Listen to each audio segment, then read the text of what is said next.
breeze of time whispers by as the dramas of life unfold. Past is present, present is future, when the lessons of life are told.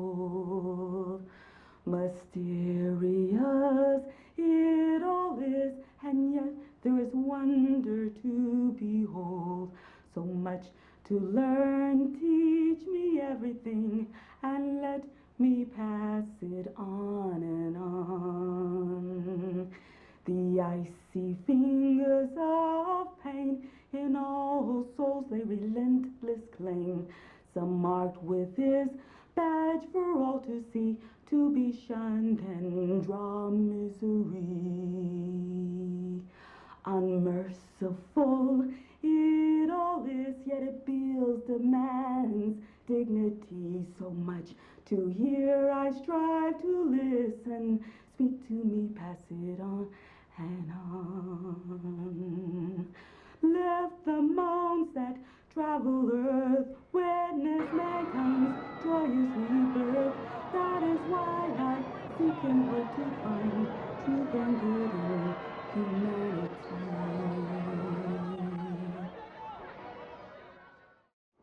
Welcome. Come with me, and together let us journey with a young man named Shay, whom is traveling toward a place known as Vin, where he plans to seek his fortune.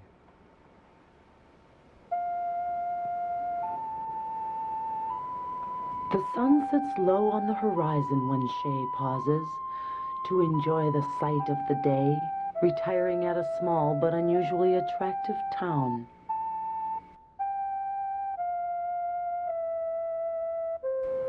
He is extremely tired. He has walked many miles and has many more days of travel left.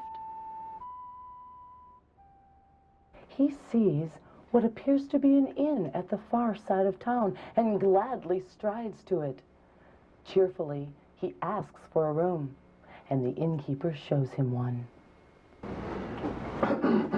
Oh yes.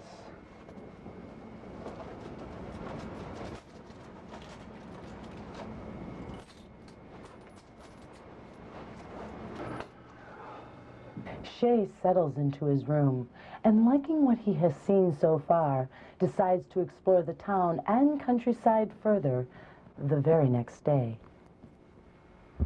Sun is high in the sky, displaying all its glory. The birds sing, and the townspeople go busily about their daily tasks when Shay begins his exploration. He follows his curiosity, poking here, poking there, that after some time, he finds himself in the middle of cross paths that lead in almost every conceivable direction. Which direction should I take? He looks about, trying to decide. I do not know which way will be best. Again, he takes a moment to look in each direction. I'm so unsure. I'll go this way.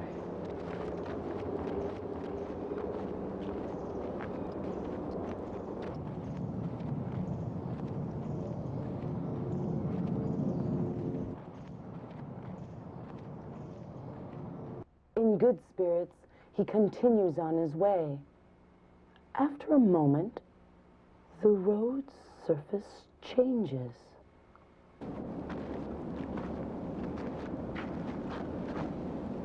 Steel? A road of steel? I wonder what lies beyond it. Yes, yes, he will see what lies at the end of the unusual road. So on he walks, until before him stands a sight that makes him rub his eyes in sheer disbelief. A steel castle? How magnificent! It is as if the sun is trapped inside. Ah, the brilliance! It hurts my eyes.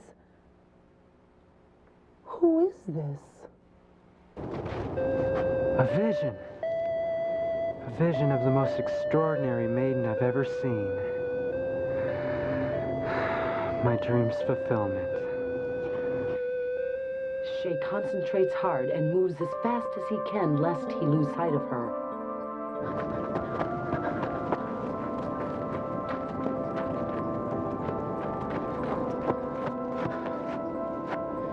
Where is she? Why have you run from me? Please show yourself. I've known you in my heart for so many years. He sees nothing but leaves, sticks, and trees. Exhausted and disappointed, he takes a nearby path that leads him back to town.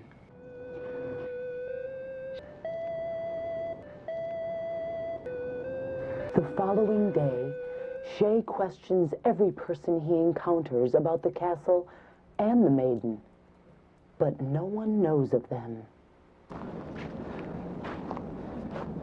Surely it wasn't a wood sprite playing tricks on me.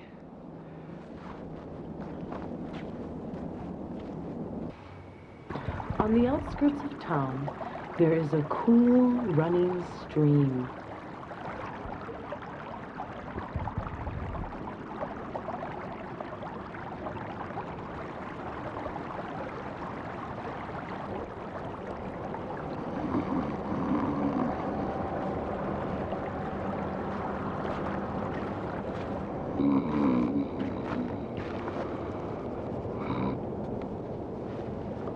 Excuse me, comrade, have you witnessed the existence of a steel castle?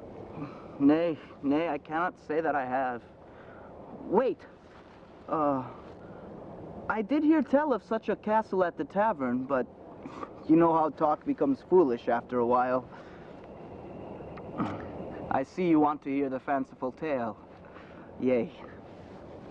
It was told to me that the castle belongs to a mystical king, King Sty. I also heard it told that many young men, such as yourself, have asked your question and were never seen again. I also heard tell that these poor men become statues of cold steel. Does this King Sty allow an audience? An audience? Nay, he sees no one outside his property, or so I am told. Then it is useless. Thank you, kind sir. There may be another way.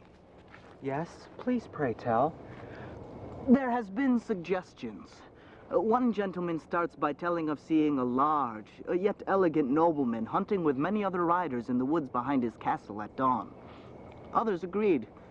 It is said that the blast of the horns and the stomps of horses' hooves make a man's bones tremble and the earth move. Another fellow pipes, "Indeed, I have seen that place at dawn. Curious, I poked about. The place seemed deserted." The only way in looked to be the front door. I dare say after this, the tale gets quite hazy. Please. Let me think. Something about finding a crystal lake, lying beside it and pretending to be asleep. Yea, that is it.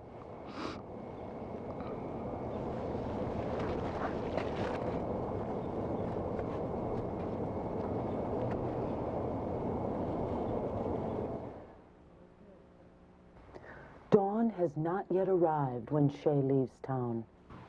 The earth begins to rumble and shift. A loud blast pierces the air.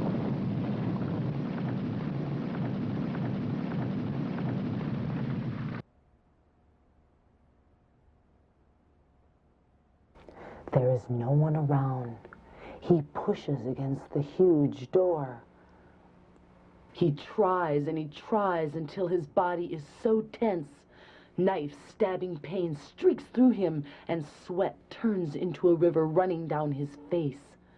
Finally, he manages to move it just enough that his warm body can squeeze through. Shay hides in the shadows, breathing hard, his heart throbbing in his throat as if it would burst right through. He peers out into the ice-like interior. Locate the crystal lake. Swiftly, he moves down maze-like corridors. There are doors that do not open, hallways that lead nowhere, walls that reflect his image. He keeps up his hurried pace, not knowing how quickly time is passing. It never occurs to him that the lake may not exist. Then, abruptly, he comes into a place where the ceiling looks like the heavens beyond the clouds, and a clear, frozen vastness spreads out in front of him in colors of blue, green, orange, violet, and gold.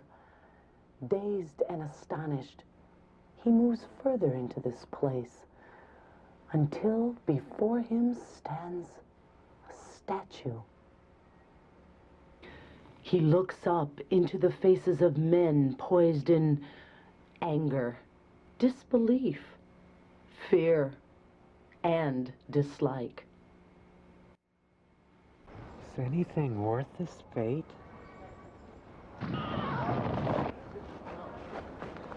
Fear courses through him. Think! Think! What was I supposed to do? What actions must I take?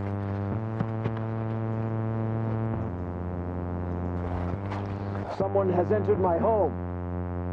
Who has dared to trespass, to come here without my permission? The thunderous voice shatters the silent darkness. She does not move. He hears the footsteps coming closer and feels cold with fright. His pupils are so dark, Shay could see his bemused likeness in them as they pierced his soul. I am just a weary traveler, needing a place to rest. Seeing your magnificent castle, I knocked, hoping to find hospitality. There was no answer, but I felt the owner of such a wondrous place would take pity on a tired man. Shay was hoping to see a glimpse of softening in the king's demeanor. There was none. The king just looked upon him with those piercing eyes, searching beyond the words. Searching for something deep inside Shay. He has never experienced a man like this before. Forgive me. My tale is false. I desire to meet your grace and ask if I may speak to the maiden I saw in your woods.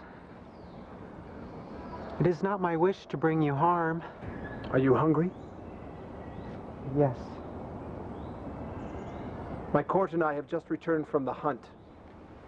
The cook should have the feast prepared. Come, join us. Thank you. He takes one last look at the statues and follows the king until they come to a large room with a massive steel table covered with exotic food. The court stands motionless behind their steel chairs. Their demeanor is grim, their faces ghost-like, as if live, whitewashed marionettes. King Sty and Shay stop by empty seats. The king sits. Shay sits. The court sits. Slowly, Shay tastes the food. He empties his plate without hesitation. It's full again. He asks no questions, nor looks for explanations. The food excites his eyes and mouth. He must eat.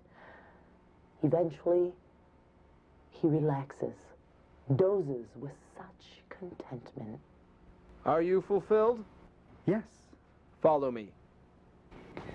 Shay follows him down dimly lit corridors, their footsteps causing echoes over echoes that it feels to Shay that an army is gathering and marching behind them. King Sty stops before a large door. He enters. Shay hesitates. Enter. The steel walls reflect the reds of rubies, greens of emeralds, blues of sapphires, whites of diamonds and gold. They sparkle and twinkle like stars in a lovely midnight sky. Take what quantity you desire. Come, take. There are sacks behind the door. How long have I dreamed of a fortune as large as this?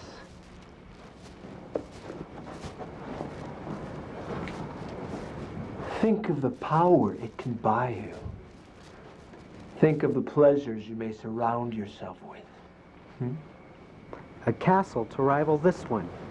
Land as far as I choose to travel. Authority, respect, and any maiden I desire to share it. Sir, the maiden. Will I be allowed to meet her? The maiden you speak of is my daughter. She speaks to no one. Now take what you will. It is of no value to me.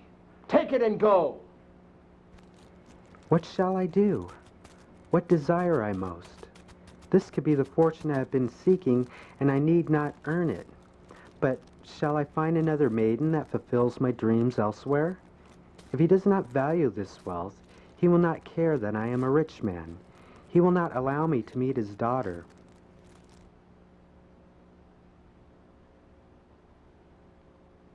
I must stay one more day to persuade him. Make your decision quickly. I grow bored. Thank you, no, sire. Instead, may I press upon your hospitality once more and request to stay overnight, for it is late and I am very tired. As you require. He lies upon his bed, and soon he is asleep. It is the twilight hour, when a voice beneath his window awakens him.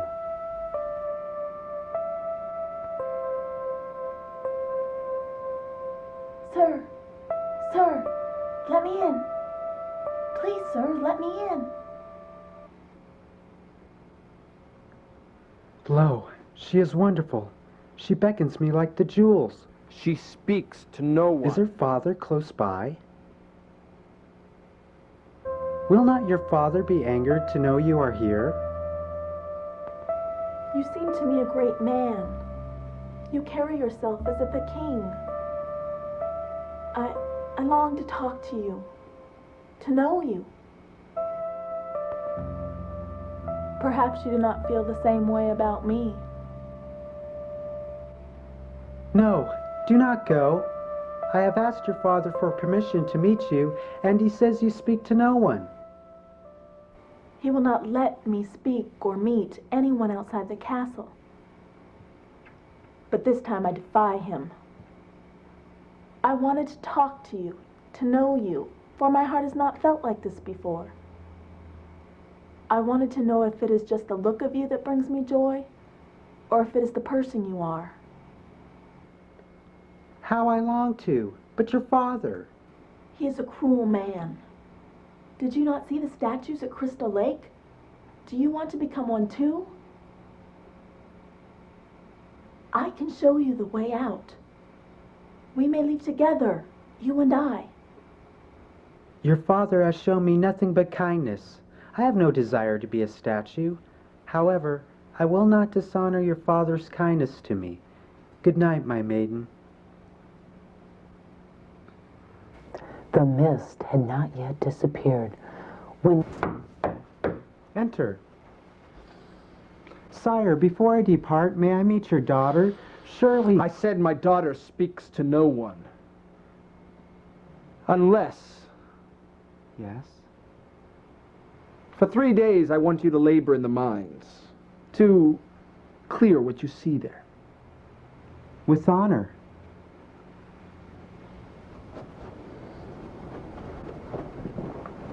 Shay follows King Sty to the entrance of a dark cave.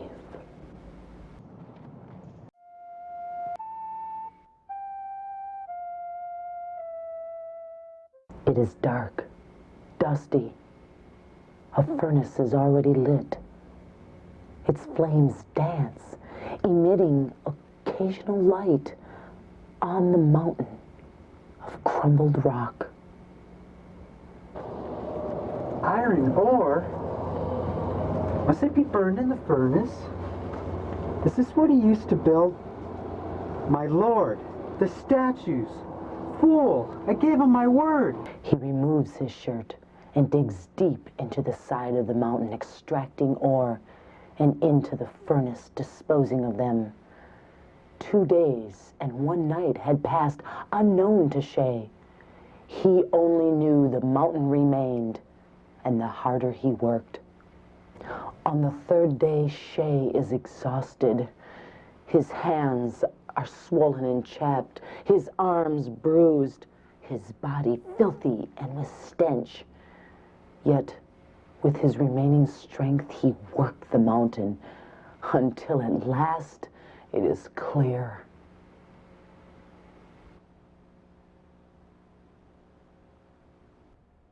King Sty walks over to Shay and with an unaccustomed gentleness lifts the tired young man into his arms and carries him back to his room.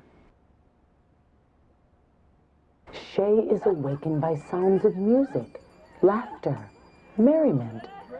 Bewildered, he leaves his room. All the cold steel, darkness, and ice are gone. In its place are walls of wood and blazing lights. He moves through the corridors until he comes to a large room where he first had dined. And what a sight beheld him! Musicians, jugglers, magicians, dancing in merriment. Shay recognizes some of the men as those being the statues. And he sees the traveler whom he met by the stream.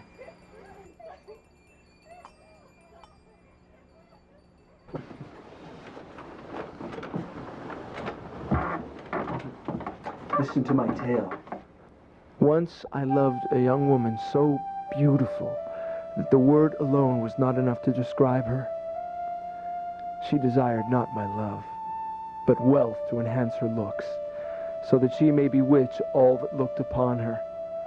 I asked her, if I gave her what she desired, would I gain her love? She answered, let me see the wealth. We will speak of love then. I replied, if you refuse to grant me your love, I will curse you. You will lose the beauty you so value and be cast from this kingdom. Our home will become as cold as your heart. Only the worthy shall possess what I have worked so hard to earn.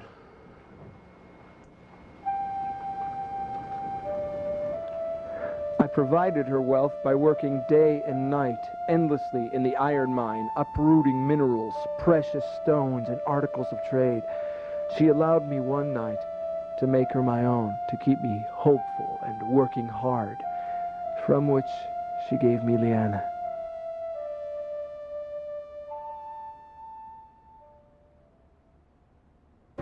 You have broken the curse that has dwelled here for so many long, sad years, by your nobility of spirit and courage. You once asked me if you might meet my daughter. Now I ask you, will you take the hand of my daughter Leanna as your wife and share my kingdom? I shall be honored to accept Leanna as my wife and accept you as my father.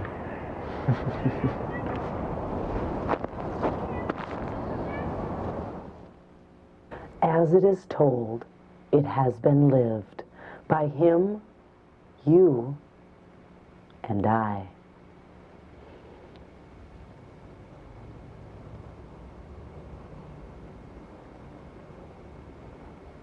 I am the storyteller of life, unshackling the bonds of strife, hiding them from all prosperity in the sideshow of mortality. In the sideshow of mortality, in the sideshow of mortality.